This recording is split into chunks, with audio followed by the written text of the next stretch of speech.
بسم اللہ الرحمن الرحیم۔ السلام علیکم دوستو، یہودی دنیا کا قدیم ترین مذہب ہے جس کے ماننے والے تقریباً 4000 سال سے آج تک موجود ہیں اور اپنا رشتہ خلیل اللہ یعنی ابراہیم علیہ السلام سے جوڑتے ہیں۔ مسلمانوں اور کرسچن کا سلسلہ نسب بھی جا کر آخر کے اندر حضرت ابراہیم علیہ السلام سے ہی ملتا ہے۔ اسی لیے ان تینوں مذاہب کو ابراہیم ایک ریلیجن کہتے ہیں جن کی آپس میں شادیاں تک جائز ہیں، یعنی آپس میں اہل کتاب ہیں، مگر ابراہیم علیہ السلام نہ تو یہودی تھے نہ نصرانی، بلکہ وہ ایک اللہ کے ہو گئے تھے، جس کی گواہی خود قرآن دیتا ہے، یعنی وہ مسلمان تھے۔ جس کے بعد ان کی اولاد حضرت اسحاق علیہ السلام اور پھر ان کے بیٹے حضرت یعقوب علیہ السلام کی نسل سے جو قوم مسلمان ہی تھی، کیونکہ مسلمان کا مطلب ہوتا ہے اپنی خواہشات کو اللہ کے حوالے کر دینے والا۔ حضرت یعقوب علیہ السلام کا لقب اسرائیل تھا اور ان کی قوم کو اسی نسبت سے بنی اسرائیل کہتے ہیں۔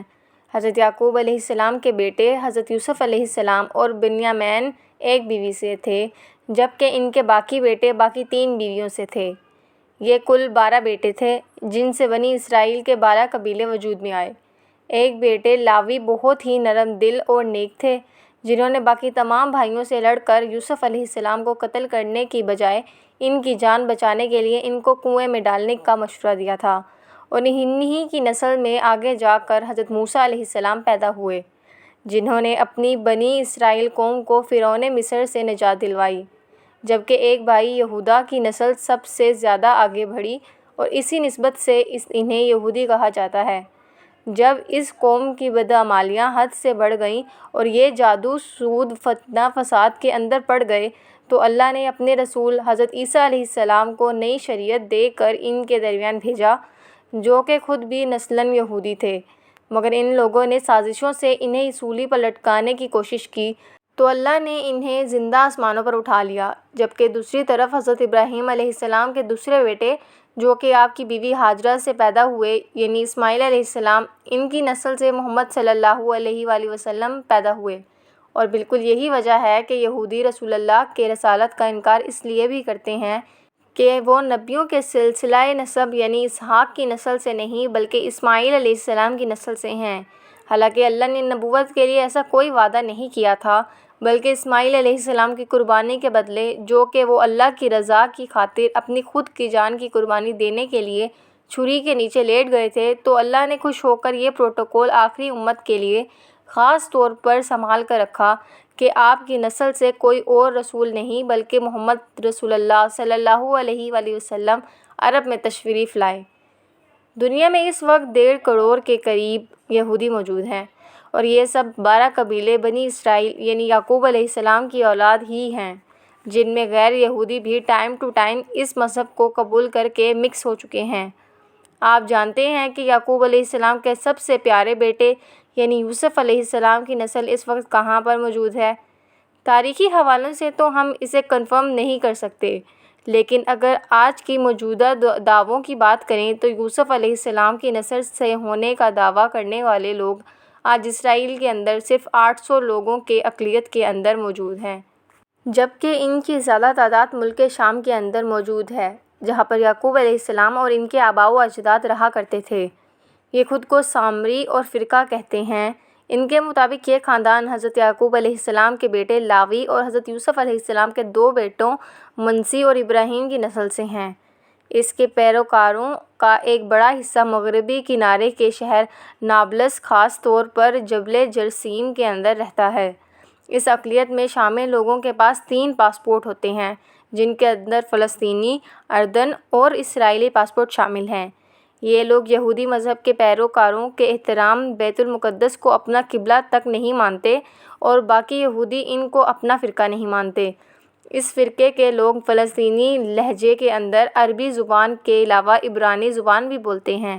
سامری اور فرقے کے مطابق صرف ان کے تورات صحیح ہے، جبکہ باقی تمام تورات یا باقی تمام فرقوں کی تورات کے اندر کسی نہ کسی طرح سے ملاوٹ ہو چکی ہے۔ یہ لوگ اپنی فرقے کے باہر شادی نہیں کرتے اور صرف سامریوں کے ہاتھ کا ہی ذبح کھاتے ہیں۔ سامری فرقے کے لوگ فلسطینی معاشرے کے اندر مل جل کر رہتے ہیں اور عام اسکولوں کے اندر تعلیم بھی حاصل کرتے ہیں۔ یہ خود کو تورات کا حقیقی محافظ قرار دیتے ہوئے تورات کے تہواروں کو بھی مناتے ہیں، جن کی تعداد 7 ہے۔ ان کے نام ہیں الفصح، الفطیر، الحصاد، نیا عبرانی سال، الغفران، العرش اور فرات التورات۔ لیکن یہودیت میں یہ کوئی اکیلا فرقہ نہیں ہے، بلکہ مسلمانوں اور کرسچن کی طرح ان کے اندر بھی بے تحاشا فرقے موجود ہیں، تقسیم در تقسیم، جنہیں سمجھنا آسان نہیں ہے۔ لہٰذا اسے سمپل اور ٹو دی پوائنٹ ہم 2 کیٹیگریز کے اندر جانیں گے، ایک تو نسلی اور علاقوں کے اندر رہنے کے حساب سے، اور دوسرا ان کے عقیدوں کے حساب سے۔ یہودیوں کے 95% آبادی 3 بڑے گروہوں پر مشتمل ہے، اور سب سے بڑے اور طاقتور گروہ کو کہتے ہیں نازی جوئش۔ بت پرست رومن حکومت کے دور کے اندر ان کے ظلم و ستم سے تنگ آ کر یہودی یورپ کے مختلف ملکوں کے اندر ہجرت کر کے آباد ہو گئے، خاص طور پر جرمنی، فرانس اور برطانیہ وغیرہ کے اندر۔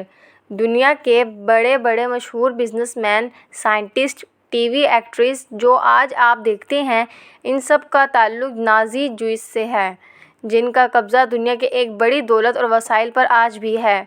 آج سے صرف 1 صدی پہلے یہودی کی آبادی کا ٹوٹل 92% تھے، لیکن جب دوسری جنگ عظیم کے اندر جرمنی کے اندر ہٹلر کی طرف سے یہودیوں کا قتل عام شروع ہوا تو آج یہ تعداد گھٹ کر صرف 75% ہو گئی ہے۔ یہ لوگ دنیا زیادہ مذہبی نہیں ہوتے، بلکہ یورپ کے ماحول کے اندر رہ کر تھوڑا ماڈرن ہو چکے ہیں۔ ان کا دوسرا بڑا گروہ کہلاتا ہے سفردی جوئش، جو ان کے ٹوٹل آبادی کا 15% ہے۔ یہ لوگ اسپین اور پرتگال ملک کے اندر آباد تھے، لیکن جب ایک کرپشن ملکہ الزبتھ نے اسپین پر قبضہ کر لیا تو مسلمانوں اور یہودیوں کو اس نے حکم دیا کہ یہ زبردستی عیسائیت قبول کر لیں ورنہ یہاں سے نکل جائیں۔ لہٰذا یہ یہودی سلطنت عثمانیہ میں جا کر آباد ہوئے، اور اپنی عادت کے مطابق یہاں پر بھی اپنی سازشوں سے اس سلطنت کی حکومت کی جڑوں کو بھی کھوکھلا کر دیا۔ جبکہ ان کا تیسرا بڑا گروہ کہلاتا ہے مزراہی جوئش، جو کہ وسطی ایشیا اور عرب علاقوں کے اندر موجود ہیں، لیکن تعداد میں بہت ہی کم ہیں۔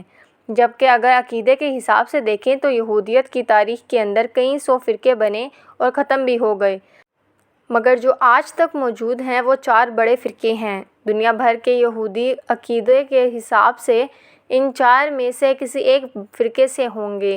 پہلے فرقے کو کہتے ہیں حدیدی، جو کٹر مذہبی اور آرتھوڈکس کے ہوتے ہیں، اور یہ خود کو خالص یہودی کہتے ہیں، جن کے اندر کوئی مذہب بدل کر نہیں آیا بلکہ نسل در نسل آخری سلسلے تک یہودی ہی ہیں۔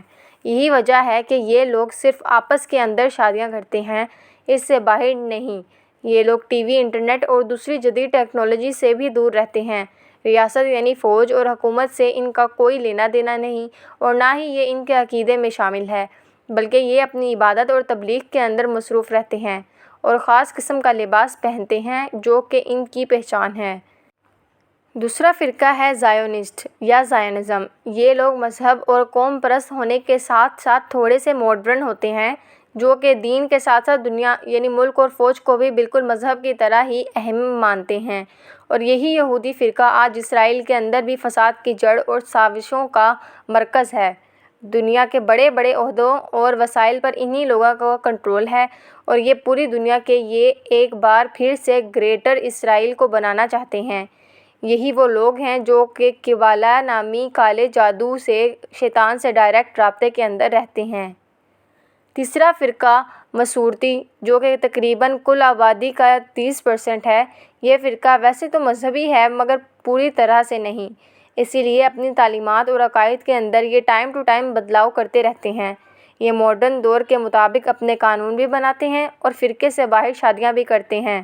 یہ لوگ اپنی مذہبی تہواروں و روایات کو بھی مناتے ہیں، مگر صرف خاص موقعوں پر ہی اپنے مذہبی لباس کے اندر نظر آتے ہیں، کیونکہ باقی ٹائم کے اندر یہ عام لوگوں کی طرح بالکل ماڈرن لباس کے اندر ہی رہتے ہیں۔ چوتھے نمبر پر آبادی کے اعتبار سے مذہبی طور پر سب سے بڑے فرقے کا نام ہے ہیلونی۔ یہ لوگ بہت ہی ماڈرن ہوتے ہیں اور صرف خاص قسم کے تہواروں کو ہی مناتے ہیں۔ یہ لوگ مذہب سے زیادہ قوم پر دھیان دیتے ہیں اور اسی لیے غیر مذہب کے اندر شادیاں بھی کر لیتے ہیں۔ 5واں بڑا فرقہ ہے سامری۔ یہ سامری جادوگر نہیں بلکہ سامری نام کے کسی شخص پر بنا ہوا ہے، اور اس فرقے کا ذکر ہم اوپر ویڈیو میں پہلے کر چکے ہیں۔ باقی یہودیوں کے تمام فرقے ان کو اپنا فرقہ مانتے ہی نہیں ہیں، جبکہ اس کے علاوہ کئی چھوٹے بڑے فرقے یہودیت کے اندر موجود ہیں، جن میں سے تو کوئی سائنس پر یقین نہیں رکھتا، تو کوئی ٹیکنالوجی پر، اور کوئی تو خدا کے وجود سے ہی انکاری ہے۔ لیکن وہ کیونکہ انتہائی کم تعداد کے اندر ہیں تو ان کا ذکر کرنا یہاں پر ضروری نہیں۔